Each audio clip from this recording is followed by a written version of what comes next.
Ito ang latest trendy. Viral at trending ngayon sa mundo ng social media ang di umano'y balitang.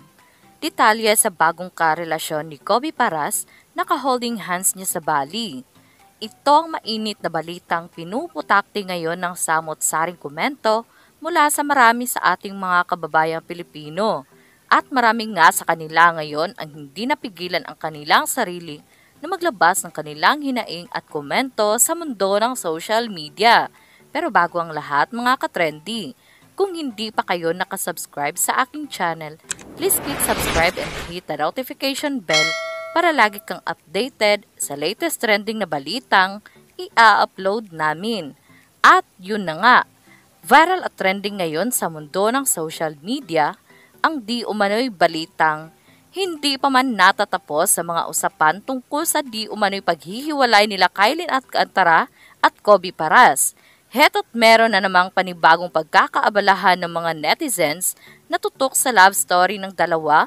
Viral ngayon ang ilang litrato ni Kobe Paras na kuha sa bansang pinagbabakasyonan umano niya sa Bali, Indonesia at uploaded naman ng isang netizen at may caption ito na, quoted, "Fresh from Bali, spotted holding hands while walking in Bali.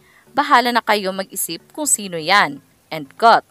Makikita sa litrato na may kasamang babae si Kobe na tila matagal na niyang nakasama at mapapansin na komportable rin sila sa isa't isa base sa kanilang body language. Kung titigan namang mabuti ang kuha sa kanilang dalawa, makikitang magka-holding hands ang dalawa habang naglalakad. Hindi gaanong kataasan ang babaeng kasama na ito ni Kobe Paras at hanggang balikat niya lang ito. Hindi rin makikita ang mukha nito dahil nakatalikod ang kuha sa kanila. Marami tuloy ang nag-iisip ngayon kung ang babaeng kasama ni Kobe sa litrato di umano ay ang babae na nakitang kasama rin niya sa isang bar at inakbayan sa baywang at may mga ilang videos din ang lumabas kung saan nagkakasiyahan si Kobe kasama ang mga kaibigan at ang mysterious girl na nanilink sa kanya ngayon. Matatandaan kamakailan lamang na minsan nang nag-react ang kapatid ni Kylie na walang iba kundi si Robin at nagsabing nagulat siya at biglang nagkaroon ng superpowers ang kapatid para makapag-teleport papuntang Bali. Mas lalo niyang ikinagulat kung sino ang kasama nila ng kanyang girlfriend habang nanonood ng movie sa bahay.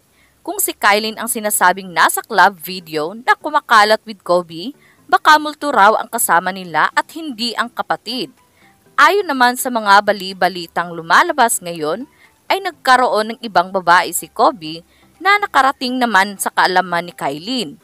Base sa usapan umano ni na OG Diaz, Mama Loy at Chosa Popo sa kanilang programa, napatunayan ni Kylin na totoong may ibang babae kasama si Kobe. Nagbakasyon lang si Kobe sa Bali, Indonesia, pero nandoon din pala at present ang nasabing babaeng ito. Nakita rin sila sa airport at napag-alaman din daw na ang babaeng tinutukoy ay hindi isa sa mga girlfriends ng kaibigan ni Kobe, ani naman ni OG Diaz, quoted. Ang labis pang ikinairita ni Kylin ayon pa sa ating source na sabi ni Kylin sa kanya na, "Ang kapal na mukha ni Kobe kasi gamit pa ang mga sasakyan ko habang nag-cheat." End quote. Ang isa pang scoop na pinakawalan ng source ni OG Diaz ay ang nagpapadala di umano ni Kobe sa mga private room na talaga namang ikinagalit daw ni Kylin.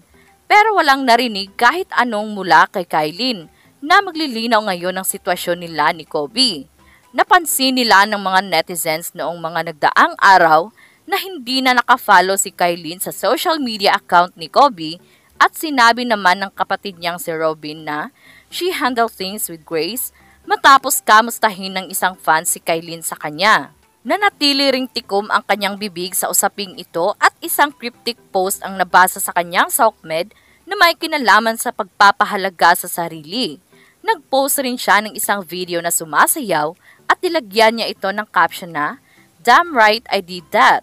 Sa mga pahaging na ginawa ni Kylin sa social media, tila naliwanagan ang mga netizens na gustong makaalam sa real score nilang dalawa ni Kobe sa pag-unfollow pa lang niya sa basketball player ay masasabi ng hindi maganda ang nangyayari umano sa kanila ngayon at tila naghiwalay na nga ng tuluyan. Si Kobe naman ay hindi nagsalita tungkol sa estado nila ni Kylie. Nagulat na lang din isang araw ang mga netizens na makita nilang hindi na rin nakafollow ang basketball player na si Kobe sa social media account ni Kylie. Patunay na tinatapos na nila ang kung ano man ang namamagitan sa kanila. Tila nagkaroon din ang kasagutan si Kobe sa dance video ni Kylie at nag-upload na rin ng sarili niyang version. Hindi nga lang makikita na nagsasayaw siya rito, kundi isang litrato ng tinutuluyan nitong villa sa Bali na may background music na Wish I Never Met You ni Tory Lanez.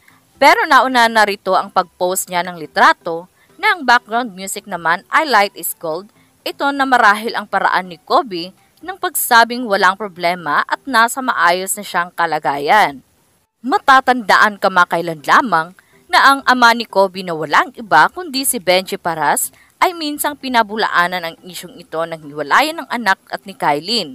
Sinabi nitong walang katotohanan sa chismis na lumabas dahil kasama pa niya ang dalawa bago lumabas ang usaping ito.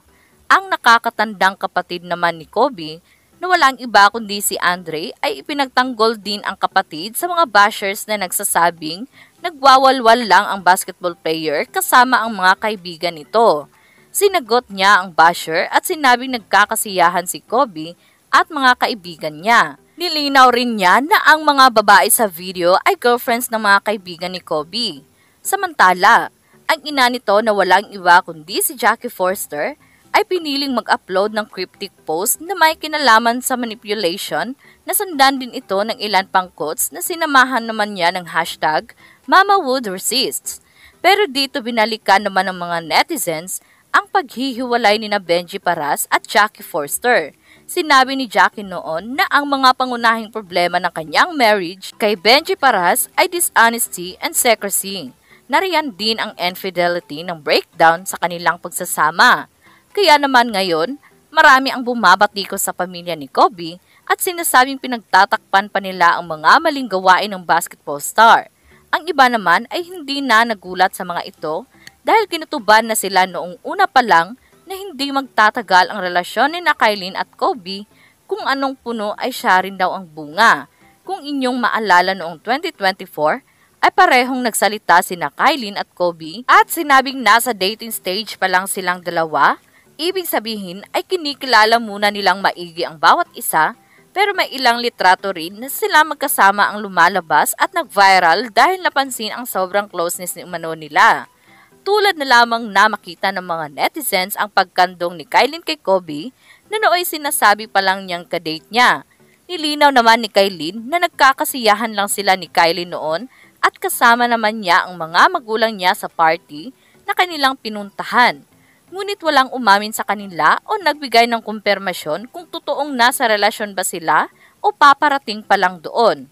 At dahil ganito na nga ang nangyayari sa inakalang magandang samahan ng dalawa noon, may katotohanan nga ba ang mga usap-usapan ngayon na pinagsisisihan ni Kobe ang kakilala niya si Kylie kahit sinabi niya noong 2024 na simula pa lang ng taon na alam na niyang may crush na siya sa aktres. Hanggang ngayon nga ay wala pa ring nagsasalita kina Kylie at Kobe at nagbibigay ng linaw sa mga kaganapan tungkol sa paghihiwalay nilang dalawa. Marami ang nag-aabang na pasabog sa kanilang sasabihin sakaling magdesisyon sila na ilabas sa interview ang tunay na dahilan kung bakit nauwi sa hindi magandang hiwalayan ang kanilang relasyon. Inaabangan din ang paglabas ng impormasyon at pagkakakilanlan ng babaeng idinadawit sa isyu nila ngayon. Kaya naman lumabas nga ang balitang ito ay umani agad ng samot-saring komento mula sa marami sa ating mga kababayang Pilipino. At marami nga sa kanila ngayon ang hindi mapigilan ang kanilang hinaing at komento sa mundo ng social media. Reposted, quoted, "Mas magandang tumahimik na lang si Kylie. Huwag mo nang mag-boyfriend. Mag-concentrate sa buhay at trabaho niya muna. Bata ka pa, Kylie, at maganda. Don't stress yourself, ganyan talaga masasakit sa umpisa, pero once will heals definitely. Step forward and be happy. May dahilan yung tao kaya naghinap ng iba, wag na natin husgahan, hayaan na natin si Kobe, doon siya maligaya. You're a nice girl, that's right, keep silence na lang, let's talk, less mistake, and got." At yun na nga mga ka-trendy, ano ang masasabi mo sa video na ito? Huwag kalimutang mag-iwan ng komento sa baba para malaman ko kung ano ang naging reaksyon mo sa latest at trending na balitang ibinahagi namin. Maraming salamat po.